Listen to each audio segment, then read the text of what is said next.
Sorry, Bengal പിടിക്കാൻ BJP 19 അടവും പയറ്റുകയാണ്. സാധാരണ അടവുകൾ 18ആണ്. ഇത് 19ാമത്തെ അടവും പൂഴിക്കടകൻ തന്നെ എടുത്ത് പയറ്റുകയാണ് BJP. ഇപ്പോഴിതാ അവിടെ പരിവർത്തൻ യാത്രയ്ക്ക് തുടക്കം കുറിച്ചിരിക്കുകയാണ്. BJPയുടെ ദേശീയ അധ്യക്ഷനാണ് അത് ഉദ്ഘാടനം ചെയ്തത്. BJP വലിയ കോൺഫിഡൻസിലാണ്. അതായത് ബംഗാൾ ഞങ്ങൾ ജയിച്ചു കഴിഞ്ഞിരിക്കുന്നു. എന്താണ് BJPയുടെ ഈ കോൺഫിഡൻസിന് കാരണം? അതായത് നമ്മൾ കഴിഞ്ഞ ചില തെരഞ്ഞെടുപ്പുകളിലേക്ക് നോക്കിക്കഴിഞ്ഞാൽ, അതായത് 21ഉം 16ലേക്ക് സ്ഥിതി വളരെ ഗുരുതരമായിരുന്നു. അസല അമിത്ഷായ്ക്കൊക്കെ പറന്നിറങ്ങാൻ കഴിയുന്നില്ല. അതായത് പിന്നെ ഒരു ഹെലികോപ്റ്ററിൽ പോലും ബംഗാളിൽ ചെന്ന് കാലൂന്നാൻ സമ്മതിക്കുന്നില്ല. അതായത് പിന്നെ പല പല സുരക്ഷാ കാരണങ്ങളൊക്കെ പറഞ്ഞിട്ടാണ് തടസ്സപ്പെടുന്നത്. കോടതിയിൽ പോയാൽ പോലും ഇങ്ങനെയൊക്കെ ചെയ്യേണ്ടതല്ലേ സംസ്ഥാന സർക്കാർ, വരുന്നത് കേന്ദ്ര നേതാക്കളല്ലേ എന്നുള്ള ചോദ്യം കോടതിയിൽ നിന്ന് പോലും ചോദിക്കാൻ പാകത്തിലുള്ള സെറ്റപ്പാണ് ഗ്രൗണ്ട് ലെവലിൽ ചെയ്തു വെച്ചത്. അന്ന് മുതൽക്ക് ഉള്ള മമത ഇന്ന് 2026ലേക്ക് എത്തി നിൽക്കുമ്പോൾ വലിയ തോതിൽ വളർന്നു കഴിഞ്ഞു. വലിയ തോതിൽ അവർ ഒറ്റയ്ക്ക് ആ സ്ത്രീയെ എടുത്ത് നോക്കിക്കഴിഞ്ഞാൽ ഒരുപക്ഷെ അഴിമതി രഹിതമാണ് അവരുടെ ജീവിതം എന്ന് പറയാമെങ്കിലും അവരുടെ അനന്തരവനായ അഭിഷേക് ബാനർജി, അദ്ദേഹമാണ് ഈ ചീത്തപ്പേരുകളെല്ലാം അവർക്ക് സൃഷ്ടിച്ചു കൊടുത്തുകൊണ്ടിരിക്കുന്നത്. പിന്നെ അവർ സ്വന്തം നിലയ്ക്ക് ചെയ്യുന്ന ആ ഒരു തൻ്റെ ഇടം, ഇതൊക്കെ വെച്ചുകൊണ്ട് BJPക്ക് പൊറുതി മുട്ടിയിട്ടാണ് വാസ്തവത്തിൽ. ഇടയ്ക്ക് BJPക്ക് നല്ല ഒരു മെച്ചപ്പെട്ട അവസ്ഥ ഇവിടെ ഉണ്ടാക്കാൻ കഴിഞ്ഞിരുന്നെങ്കിൽ കൂടിയും മമതയ്ക്ക് മുന്നിൽ പണ്ട് CPM ചെയ്തിരുന്ന അതേ തന്ത്രമാണ് മമത ഉപയോഗിക്കുന്നത്. മതപരമായി കുറച്ചധികം ആൾക്കാരെ കൂടെ നിർത്തുക, ബംഗാളിൽ വോട്ടർമാരിൽ 40% മുസ്ലിം വോട്ടാണെന്നാണ് പറയുന്നത്. ആണ്.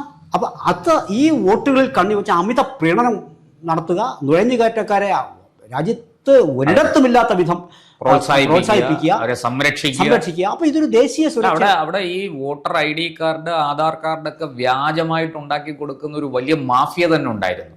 ഇപ്പൊ ആ മാഫിയക്ക് ശരിക്കും അതിന്റെ വേരറുത്തു BJP. കേന്ദ്ര സർക്കാർ വളരെ ശക്തമായ നടപടികളൊക്കെ എടുത്തു. അതെ, ചില നേറ്റിവിറ്റി സർട്ടിഫിക്കറ്റ് ഇഷ്യൂ ചെയ്യാനായിട്ട് നേരത്തെ ഇഷ്യൂ ചെയ്തിരുന്ന ഏജൻസികൾ പോരാ എന്നൊരു നിലപാട് ഇലക്ഷൻ കമ്മീഷൻ എടുത്തു. അതാണ് ഇപ്പോൾ വലിയ വഴക്കിലേക്കൊക്കെ പോയത്. കാര്യത്തിലേക്ക് വരാം. ഇപ്പൊ പരിവർത്തന യാത്ര എന്ന് പറയുന്നത് രാജ്യത്തിന്റെ സംസ്ഥാനത്തിന്റെ രാജ്യം എന്ന് ഉദ്ദേശിച്ചത് സംസ്ഥാനമാണ്. അപ്പൊ സംസ്ഥാനത്തിന്റെ 9 ഭാഗങ്ങളിൽ നിന്ന് തിരിക്കുന്ന പരിവർത്തന യാത്രയാണ്. അപ്പൊ അതായത് ഒരു മാറ്റത്തിന് വേണ്ടിയുള്ള യാത്ര എന്നുള്ളത് പരിവർത്തനം. അപ്പൊ അവിടെ നിതിൻ നബീൻ ഉദ്ഘാടനം ചെയ്തു, പിന്നെ അമിത്ഷാ ഉദ്ഘാടനം ചെയ്തിരുന്നു.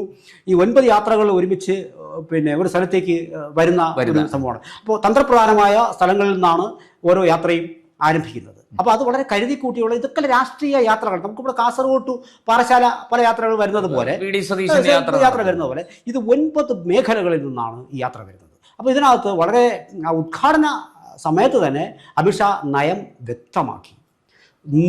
നുഴഞ്ഞുകയറ്റക്കാർ ഇല്ലാത്ത ഒരു ബംഗാൾ, അതാണ് നുഴഞ്ഞുകയറ്റം എന്നേക്കുമായിട്ട് അവസാനിപ്പിക്കും. അസാമിൽ ഞങ്ങൾ ചെയ്തതുപോലെ ഒരൊറ്റ ആളെയും ഒരു നുഴഞ്ഞുകയറ്റക്കാരനെയും രാജ്യത്ത് വെച്ചുകൊണ്ടിരിക്കില്ല, ബംഗാളിൽ വെച്ചുപൊറിപ്പിക്കില്ല.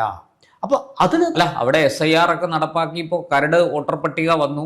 ഏതാണ്ട് 63 ലക്ഷം പേരാണ് അതിൽ നിന്ന് പുറത്തായിരിക്കുന്നത്. 63 ലക്ഷം പേര് പുറത്തായി. 63.4 ലക്ഷം പേര് എന്നാണ് പറയുന്നത്. 63.4 ഇതാണ്. അപ്പോൾ അതിനകത്ത് വേറെ കാര്യം പറഞ്ഞാൽ ഇത്രയും പേര് പുറത്തായത് മാത്രമല്ല, അമിത്ഷാ ഇന്നത്തെ പ്രസംഗത്തിൽ ഊതി പറഞ്ഞൊരു കാര്യം എന്ന് പറയുന്നത് ബാക്കി 60 ലക്ഷത്തോളം പേര് സംശയത്തിന്റെ മുന്നിലാണ്. അതായത് ടോട്ടൽ 1,20,00,000 സംശയത്തിന് പറഞ്ഞു. അപ്പോൾ അതൊന്ന്. ഇനി ഇവര് ഇന്നാട്ടുകാരല്ല എന്നറിഞ്ഞാൽ ഒരു കാരണവശാലും ഇവരെ രാജ്യത്തിനകത്ത് നിർത്തില്ല, പുറത്താക്കും. അപ്പൊ അതിനാണ് 2025 immigration and foreigners act amend ചെയ്ത് കൊണ്ടുവന്നത്. അല്ല 2025 ഇത് കോടതി ചോദിക്കാൻ കഴിയില്ല. ഈ രാജ്യത്ത് ഇല്ലാത്ത ഒരാളെ എന്തിന് രാജ്യത്തിന് എന്ന് അതിന് മറ്റെന്തെങ്കിലും മാർഗങ്ങൾ ഇവർ കണ്ടിട്ടുണ്ടാവും. കോടതിയിൽ പോയപ്പോൾ ഇതിനകത്ത് സുപ്രീം കോടതി പറഞ്ഞു ഈ വിഷയത്തിൽ ഇടപെടാൻ സാധിക്കില്ല എന്നാണ് പറഞ്ഞത്. വളരെ വ്യക്തമായിട്ടുള്ള സ്റ്റാൻഡ് സുപ്രീം കോടതി എടുത്തത്. കാരണം നമ്മുടെ രാജ്യത്തില്ലാത്ത ആൾക്കാർ, ഗവൺമെന്റ് പോളിസി, നമുക്കിതിൽ ഇടപെടാൻ സാധിക്കില്ല. ഒരു ഇന്ത്യൻ പൗരനല്ലാത്ത ഒരാളിനെ എന്തടിസ്ഥാനത്തിൽ നമ്മൾ ഇന്ത്യയിൽ താമസിപ്പിക്കുകയും വേണ്ട സംരക്ഷണം കൊടുക്കുകയും ചെയ്യുന്നത് എന്തിന്റെ അടിസ്ഥാനത്തിൽ എന്നാണ് സുപ്രീം കോടതി ചോദിച്ചത്. അത് വളരെ ഗുരുതരമായ ഒരു രാജ്യസുരക്ഷയുമായി ബന്ധപ്പെട്ട ഇഷ്യൂ ആയിട്ട് പിൽക്കാലത്ത് മാറും.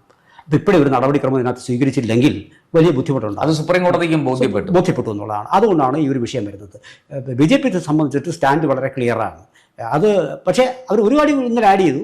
പക്ഷേ റെഫ്യൂജി ആയിട്ടുള്ള അഭയാർത്ഥികളായെന്നുള്ള മട്ടിൽ വന്ന ഒരു ഹിന്ദുവിനും അത് നേരത്തെയും അത് ഹിന്ദുവിന് മാത്രമല്ല സാർ, ഞാൻ നേരത്തെയും കേട്ടതാണ്. പാകിസ്ഥാനിൽ നിന്നും റെഫ്യൂജിയായി വരുന്ന ആൾക്കാർ, ബംഗ്ലാദേശിൽ നിന്ന് റെഫ്യൂജി ആയിട്ട് വരുന്ന ആൾക്കാർ, അത് മറ്റ് ഇപ്പൊ ഇസ്ലാം മതത്തിൽപ്പെട്ട ആളാണെങ്കിൽ പോലും അതിന്റെ മാനദണ്ഡങ്ങൾ ക്ലിയർ ആണെങ്കിൽ അവർക്ക് അഭയം കൊടുക്കും എന്ന ഒരു സ്റ്റേറ്റ്മെന്റ് അമിത്ഷാ പാർലമെന്റിൽ തന്നെ പറഞ്ഞിട്ടുള്ളതാണ്. നേരത്തെ പൗരത്വവുമായി ബന്ധപ്പെട്ടിട്ടുള്ള വിഷയങ്ങളിൽ തന്നെ ഇത് ക്ലിയർ ആയിട്ട് വളരെ നമ്മുടെ CAA വെളിച്ചത്തിൽ തീർച്ചയായിട്ടും അവിടുന്ന് വരുന്ന റെഫ്യൂജികള്, ഹിന്ദുക്കള്, ക്രിസ്ത്യാനികള്, അതുപോലെ പാഴ്സികള്, സിഖുകാര്, ബൗദ്ധര്, അവർക്കെല്ലാം തീർച്ചയായിട്ടും അഭയം കൊടുക്കും, അവർക്ക് ഇന്ത്യൻ പൗരത്വം നൽകുമെന്ന് തന്നെ. അത് തന്നെയാണ് അദ്ദേഹം ഇന്നലെ റിപ്പീറ്റ് ചെയ്തത്. അത് തന്നെയാണ് അദ്ദേഹം പറഞ്ഞതിലൊന്നും ഈ നിയമവിരുദ്ധമായ ഒരു കാര്യങ്ങളുമില്ല. ഇതുവരെ നടന്ന കാര്യങ്ങളാണ് അദ്ദേഹം പറഞ്ഞത്. അങ്ങനെ വരുന്ന ഒരു അഭയാർത്ഥിക്കും ഇവിടുന്ന് വിട്ടുപോകേണ്ടി വരില്ല. പക്ഷേ മറിച്ച് മറ്റൊരു ഒരു കാര്യത്തില്ല അടുപ്പിക്കണം. മാത്രമല്ല, പ്രസംഗത്തിൽ പതിവിന് വിപരീതമായി സർവ്വ മേഖലയിലെ ആൾക്കാരെയും ബന്ധിപ്പിച്ചുകൊണ്ടുള്ള പ്രസംഗമാണ് അമിത്ഷാ ഇന്നലെ ഇവിടെ നടത്തിയത്. കാരണം ഒന്ന്, സർക്കാർ ജീവനക്കാരെ അവർക്ക് 7ാം ശമ്പള കമ്മീഷൻ ഉറപ്പായി ഞങ്ങൾ എത്തിയാൽ അത് ചെയ്യുമെന്ന് പറയുന്നു. അവിടെയും നമ്മുടെ കേരളത്തിൽ സംഭവിച്ചിരിക്കുന്ന പോലെ ഈ ശമ്പള കമ്മീഷനൊക്കെ എന്നേ ഭരിക്കുന്ന കാലത്ത് തന്നെ എല്ലാം വരും. അതൊന്ന് പിന്നെ ഈ തൊഴിൽ ഇളവ് 5 വർഷം വരെ അദ്ദേഹം ചെറുപ്പക്കാർക്ക് അത് പിന്നെ പ്രഖ്യാപിച്ചിട്ടുണ്ട്. ഇപ്പം ഇങ്ങനെ സർവ്വ മേഖലയിൽ കൃഷിക്കാർക്ക്, നുഴഞ്ഞുകയറ്റക്കാർക്കെതിരെ, മറ്റ് റെഫ്യൂജീസിനെതിരെ, ഇങ്ങനെ സർവ്വ മേഖലകളെയും ടച്ച് ചെയ്തുകൊണ്ടുള്ള സംഭവമാണ്. മാത്രമല്ല പൊളിറ്റിക്കലി കൂടി അദ്ദേഹം ചില വിഷയങ്ങൾ ഉന്നയിച്ചിരുന്നു. കാരണം നമ്മളിപ്പോൾ അറിയാം, പിന്നെ ഇവിടെ ബംഗാളിൽ ഇനി ഒരു ബാബറി മസ്ജിദിന്റെ ആവശ്യം എന്താണ് എന്നുകൂടി ഇദ്ദേഹം ചോദിച്ചു. അവിടെ ഈ തൃണമൂലിൽ ഉണ്ടായിരുന്ന ഒരു MLA, എനിക്ക് തോന്നുന്നു അദ്ദേഹത്തിന്റെ ഹുമയൂൺ കബീർ, അദ്ദേഹമാണ് ഈ മുർഷിദാബാദ് ജില്ലയിൽ ഒരു വലിയ ബാബറി മസ്ജിദ് പുനർനിർമ്മിക്കും. അദ്ദേഹം അതിന് വലിയ രീതിയിൽ ഫണ്ടൊക്കെ കളക്ട് ചെയ്ത് മുന്നോട്ട് വന്നതാണ്. അതിന്റെ തറക്കല്ലിടലൊക്കെ നടന്നു. മമത അദ്ദേഹത്തെ പുറത്താക്കിയിരിക്കുകയാണ്, തൃണമൂൽ കോൺഗ്രസിൽ നിന്ന് അദ്ദേഹത്തിനെ പുറത്താക്കിയിരിക്കുകയാണ്. അപ്പോൾ അതെങ്ങനെയാണ് ഒരു രാഷ്ട്രീയ വിഷയമായി മാറുന്നത്? ഈ പുറത്താക്കിയ സാഹചര്യത്തിൽ ഇതിന് വല്ല പ്രസക്തിയുണ്ടോ? മമതയാണല്ലോ അവിടെ BJPയുടെ ഏറ്റവും വലിയ എതിരാളി. അത് ഇതിനകത്ത് പിന്നെ 2 തരത്തിൽ ഇതിനെ കാണണം. അദ്ദേഹത്തെ മുർഷിദാബാദ്, ഞാൻ തുടക്കം മുതൽ മുർഷിദാബാദിന്റെ ഈ ഹുമയൂൺ കബീറിന്റെ ചേഷ്ട അതിർത്തി ജില്ലയാണ്, വലിയ രീതിയിൽ മുസ്ലിം വോട്ടുള്ള സ്ഥലമാണ്. പിന്നെ ഹുമയൂൺ കബീർ എന്ന് പറയുന്ന ഒരു പക്ക വളരെ ക്രിസ്റ്റൽ ക്ലിയർ ആയിട്ടുള്ള ഒരു രാഷ്ട്രീയ വ്യക്തിത്വമൊന്നും അല്ല അദ്ദേഹം.